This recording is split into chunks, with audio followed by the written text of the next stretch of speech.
We have been doing deep research for the past several days. Going through hearing transcripts, court filings, official congressional records, verified reporting from major news organizations. And what we found across that research is a pattern that has been sitting in the public record for months, documented, verified, on the permanent congressional record, that most coverage has either fragmented into individual clips or buried underneath political commentary. Today we are putting it together. All of it. In sequence. Because when you see it as a complete picture rather than four separate moments, something becomes visible that was not visible in any single exchange. Representative Dan Goldman of New York is a former federal prosecutor. He led the first Trump impeachment trial. He spent 5 minutes in a House Judiciary hearing on September 17, 2025, building what a prosecutor would call a four-corner case.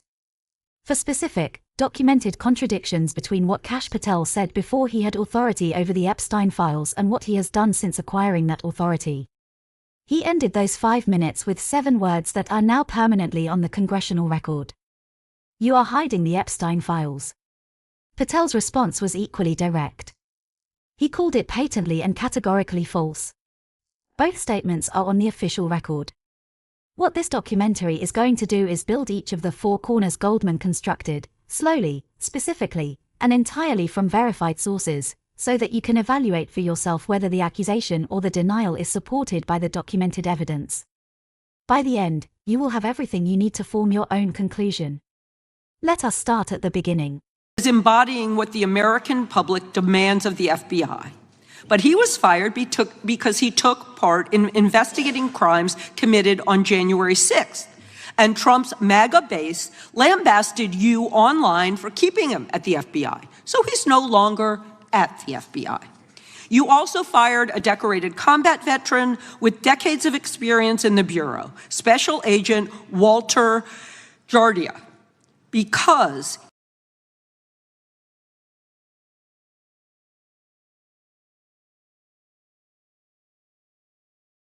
Two men. One hearing room. 2 completely contradictory statements. Both on the permanent congressional record. Goldman said, "You are hiding the files." Patel said, "Patently and categorically false." The question this documentary answers is not who sounded more convincing. The question is what the documented evidence shows about which statement the official record supports. Because Goldman is a former federal prosecutor. He does not walk into a hearing room and make accusations without building the evidentiary foundation first. He builds the case. Then he states the conclusion. And the foundation he built in those 5 minutes has 4 corners. Corner 1. The promise. This is not new information for AVA Reports viewers. But it is the foundation that makes everything else in this documentary significant. So let us state it precisely. In December 2023, on Blaze TV's Glenn Beck program, Kash Patel made 3 specific public statements about the Epstein files. He said the Epstein Black Book was under the direct control of the Director of the Federal Bureau of Investigation. He said the reason the names had not come out was simple, because of who was on that list. And he told the American public to put on their big boy pants and demand answers. None of these statements came with qualifications. None of them referenced court orders. None of them mentioned the 2008 Acosta Agreement or search warrant limitations from 2006. They were direct, specific, and unhedged. In January 2025, during his Senate confirmation hearing, Patel pledged to Senator Marsha Blackburn that he would work to reveal more about the Epstein situation. He emphasized his intention to uncover hidden aspects of the case and identify who had enabled Epstein's network. That pledge was made under oath. It is in the permanent Senate confirmation record. On February 20, 2025, Patel was confirmed as FBI Director. He now had the authority he said the Director had. He now had the access to the Black Book he said was under the Director's direct control. Corner 1 is the documented promise. It is entirely in the public record. Goldman did not manufacture it. He played the tape. Doesn't mean we've caught everybody. We've got a lot more to go. I get one more quick question in. The FBI arrested a judge in Wisconsin, Hannah Dugan, for interfering with a federal law enforcement operation. Could you tell us a little bit about that? And is a judge above the law here in the United States of America? Well, no one is, and that case is ongoing. But as you stated, and these allegations said, there was an interference in a federal lawfully executed federal law enforcement priority that was interfered with. I yield back, Mr. Chair. Gentleman yields back. The gentleman from Tennessee is recognized. Thank you, Mr. Chair. Director Patel, I believe you had primary importance in starting Operation Viper in Memphis. Is that correct? Yes, sir.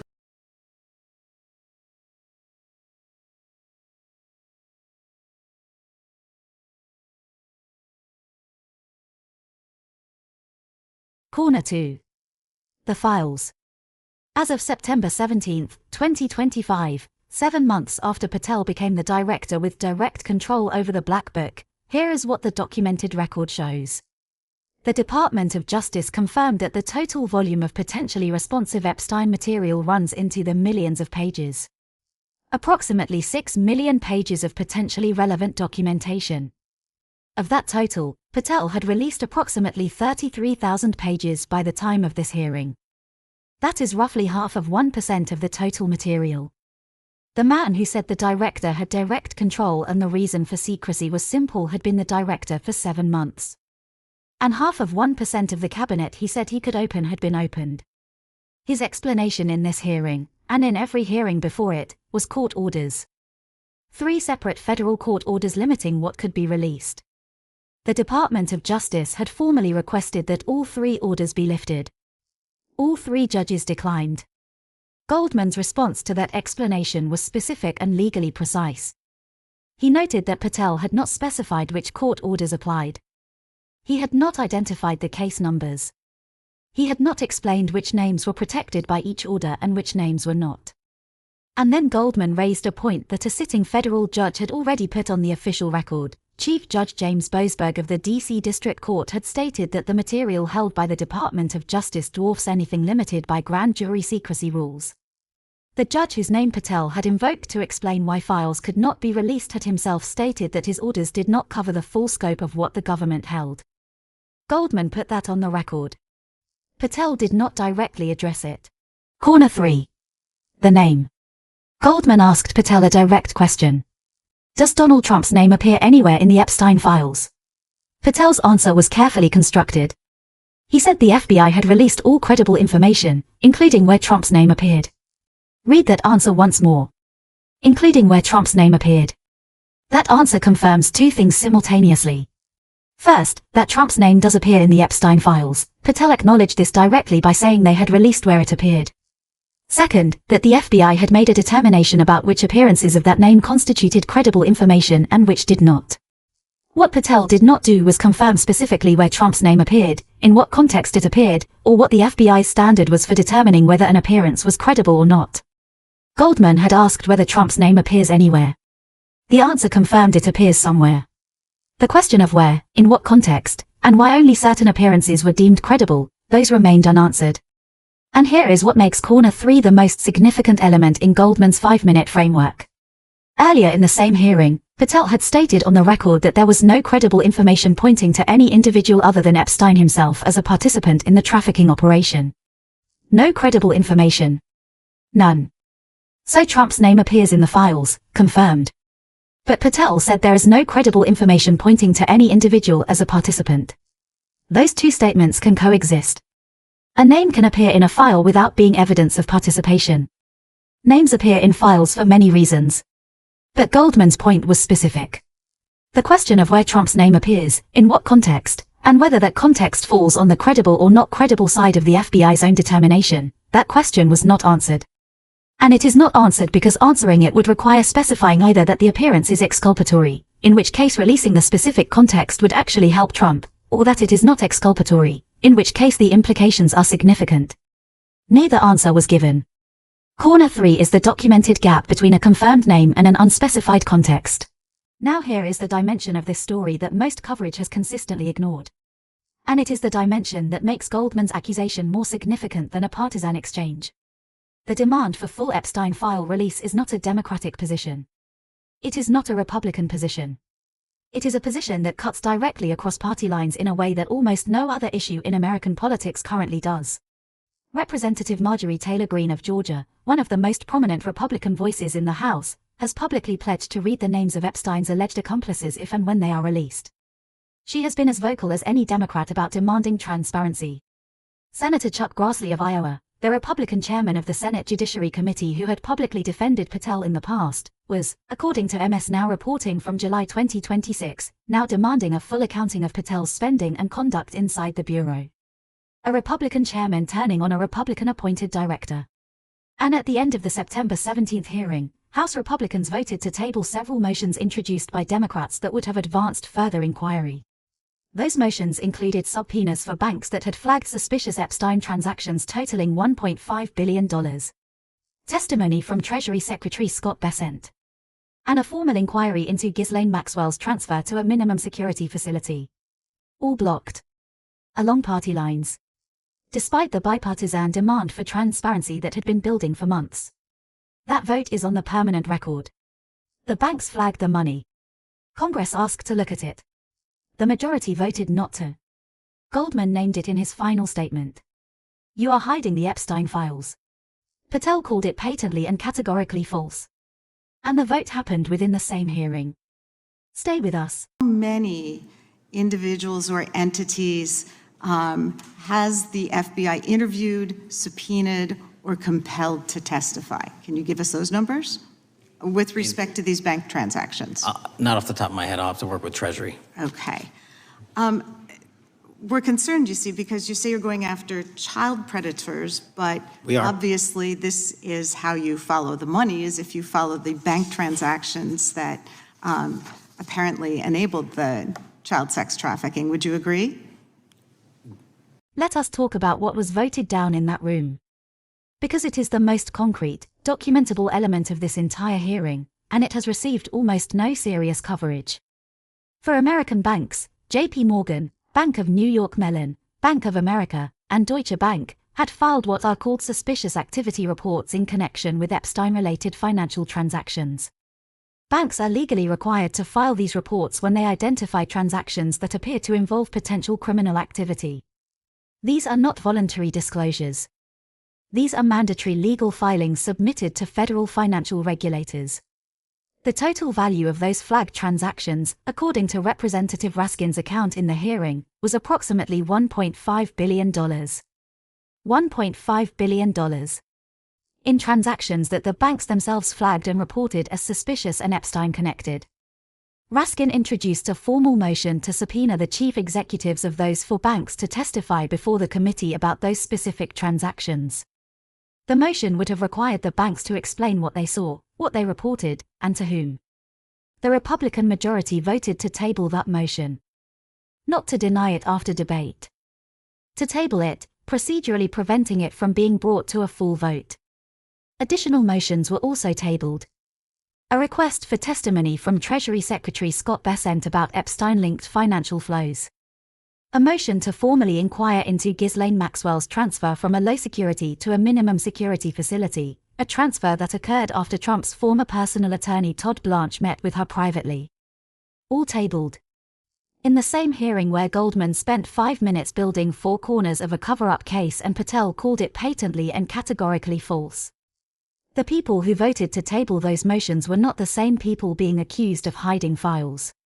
They were members of the legislative branch voting to not compel disclosure from private financial institutions. FBI Director title to apparently get special treatment during his lavish travels have reached a point where even Republicans who typically defend him are starting to demand answers.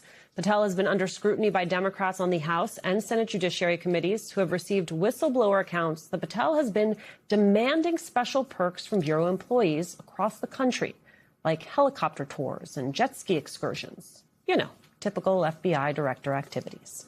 And now our colleague Ken Delaney in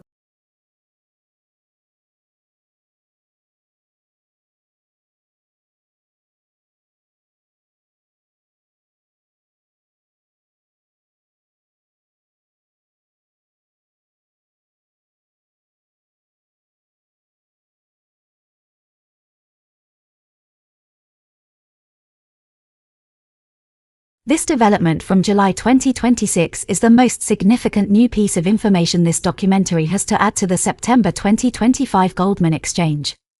And it changes the picture in a specific way. Senator Chuck Grassley of Iowa is the Republican chairman of the Senate Judiciary Committee. He is not a figure who breaks with Republican administration appointees casually or frequently.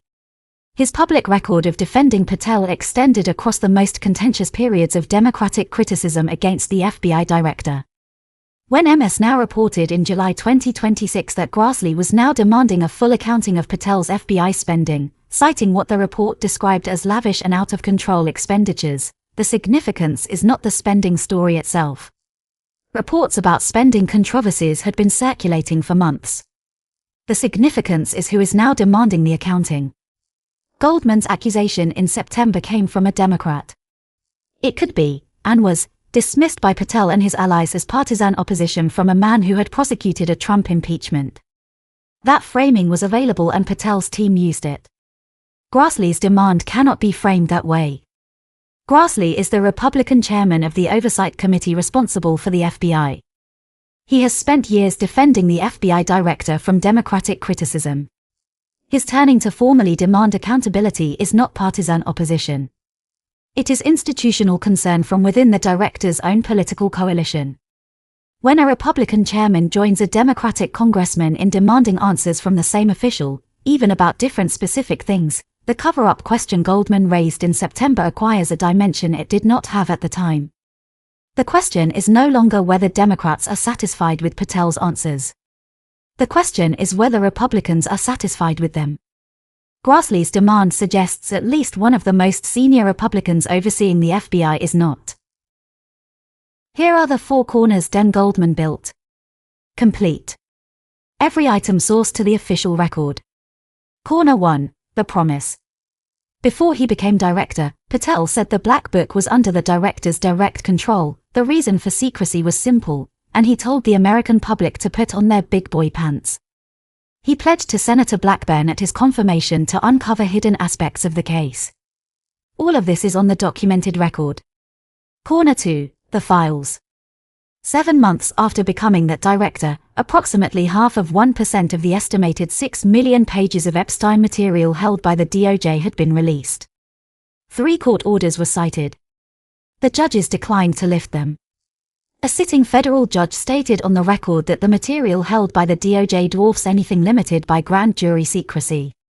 The court orders do not cover the full scope of what the government holds. Corner 3. The name. Goldman asked whether Trump's name appears anywhere in the Epstein files. Patel confirmed the FBI had released where Trump's name appeared, acknowledging the name is present.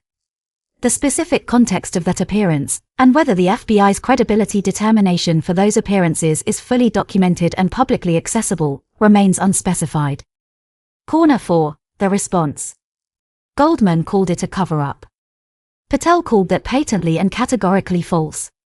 Goldman's accusation used a legal standard requiring evidence of concealment preventing legitimate inquiry. Patel's denial addressed the emotional weight of the charge rather than its four-corner foundation.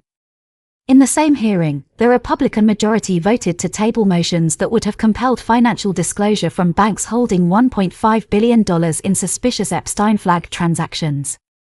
10 months after Goldman made that accusation, Republican Senator Chuck Grassley formally demanded a full accounting of Patel's FBI conduct.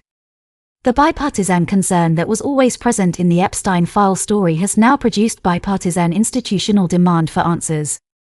Whether Goldman's accusation or Patel's denial is supported by the full documented record is a question that 3 specific legal developments will now determine. First, the Driscoll civil lawsuit. Active in federal court. Discovery will produce communications between the FBI Director's Office and the White House that no congressional hearing has been able to compel. Whatever was discussed about the Epstein files, the Maxwell transfer, and the personnel decisions will be in that record. Second, the bank suspicious activity reports. The motion to subpoena them was tabled in September 2025. Congressional subpoena authority does not expire. A future motion, or a change in committee composition after any election, can bring those reports back. $1.5 billion in flag transactions does not disappear because one committee tabled one motion. Third, the Goldman July 2025 motion. In a separate Homeland Security Committee hearing, Goldman formally moved to subpoena both the Attorney General and the FBI Director over what he described as their role in covering up the Epstein files and protecting Trump's ties to Epstein. That motion, and the record it created, remains available for future proceedings. Here is what the four corners show, and here is what they do not show. They show a documented gap between what was promised and what was delivered. They show a confirmed name without a confirmed context.